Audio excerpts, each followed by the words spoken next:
Good morning, boys and girls. This is Mr. Giomini, here to help you with a little bit of long division.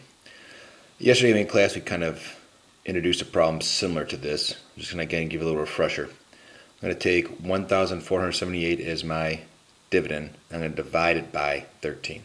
Now remember, I'm being a little strict about taking your answer out to the hundredths place rather than giving me a remainder. So the first thing I want to do here is I'm going to add a decimal point at the end, which is really always here. We're just going to put it there. And I'm going to add the 2 zeros because I have my tenths place and my hundredths place. I'm just going to extend my division bar out. Okay, now I'm going to take that decimal and transfer it up into my quotient. It's just going to go straight up. Like in addition and subtraction, we line the decimals up and bring it straight down. Well, division, we don't have to line a decimal up because we're only really working with two numbers and we don't put them underneath each other. So we bring that decimal straight up into the quotient. Okay, now I'm going to put my little multiplication sign here to remind me that whatever I'm doing really, I'm just taking the divisor and multiplying it by what's on top, or what was in the quotient here. 13 times nothing will give me 1. Now you can use the Schwartz method and put an X there. I tend to put a 0, whatever you feel comfortable with, do.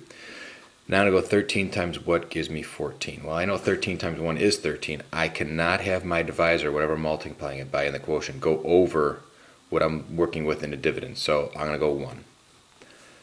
1 times 3 is 3. 1 times 1 is 1. I now subtract. 4 minus 3 is 1. 1 minus 1 is 0. Now I must always then, once I'm done subtracting, bring down the next digit. So I'm going to bring down that 7.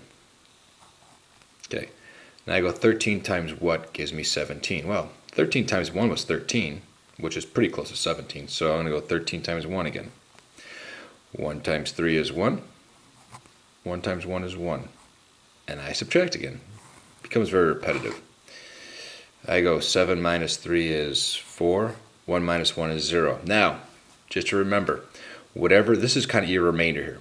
When I'm done subtracting, this is your remainder, what's left, that you still have to deal with. That must always be smaller than your divisor. If for some reason when I subtracted, I had a 24, I would say, 24. That's too large for what my divisor is, so I'd have to go back and kind of regroup. Okay, I'm done subtracting, so I bring down my next digit, which is an 8. So now I'm dealing with how many times will 13 go into 48, or 13 times what gives me close to 48. Now, in my head, or to the side here, I could say, 13 times 1 was 13. That's too small. I go 13 times 2 was 26. Oh, that's a little closer. Let me try one more. 13 times 3 gives me 39. I like 39 and 48. So that tells me that 13 times 3 is my winner. I go 3 times 3. I'm just taking that, whatever's in the quotient, multiplying it by the digit in the ones place. 3 times 3 is 9. 3 times 1 is 3. I subtract. Now many of you would say, okay, cross out the 8, make it 18, cross out the 4, make it a 3. I'm going to say, hey, wait, 39 is 1 away from 40. 40 is 8 away from 48. 8 plus 1 gives me 9, so 38 minus 39 is, or 48, I'm sorry, is 9.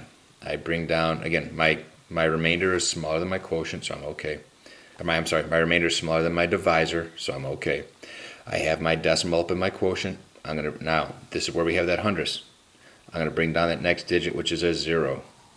Now I have 13 goes into 90 how many times? Well, if I go back to this, 13 times 3 was 39.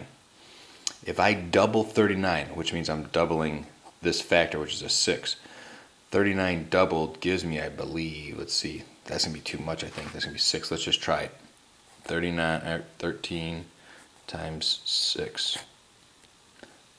That gives me 18, root the 110. That gives me 78. Well, that's close to 90. Let me try 13 times 7, just to see. It's 21. Oh, that gives me 91. It's real close, but because I'm subtracting, I can't have over 90. So I'm going to have to go back with 13 times 6. I put my 6 up here. I go 6 times 3 is 18. I regroup my 110 up top here. 6 times 1 is 6 plus that 1 gives me 7, so I have 78. I now subtract.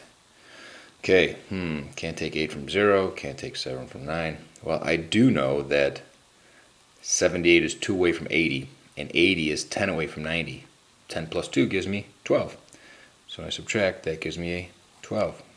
Now, is my remainder smaller than my quotient? Absolutely some. Okay. Whew, I'm sweating here, but I'm bringing down my last 0. Okay. 13 goes into 120 how many times? Now, I know 13 times 10 would give me 130, but I can't put a 10 up in my quotient. I can only put a single digit up there. So I'm going to try 9 because that's pretty darn close to 10.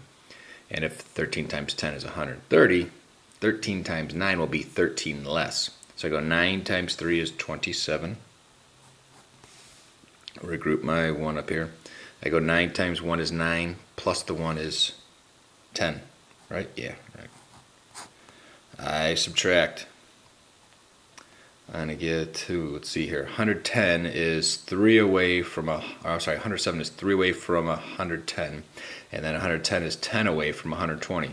10 plus 3 gives me 13. So I subtract, I have 13. Now, my remainder and my divisor are equal to each other. Is that okay? Oh, there's my mistake. See, that's why you double check your work. I said 9 times 3 is 27. I should put a 2 up here. 9 times 1 is 9 plus 2. That would give me 111. That gives me 13. Now I'm 3. There we go. That makes sense. So my remainder is 3. 3 is smaller than 13. So my quotient would be 113 and 69 hundredths. Just leave that remainder 3 down there. I'm going to circle it. And I am done. See, I like making mistakes sometimes because it helps me then check my work, which we should be doing in class, and saying, okay, that answer didn't make sense. Let's go back and revisit. Hope this makes sense to you guys. Have a great day, and we will talk to you today in class. And also remember, the test, the Unit 2 test, is 1 week from today. All right, bye-bye.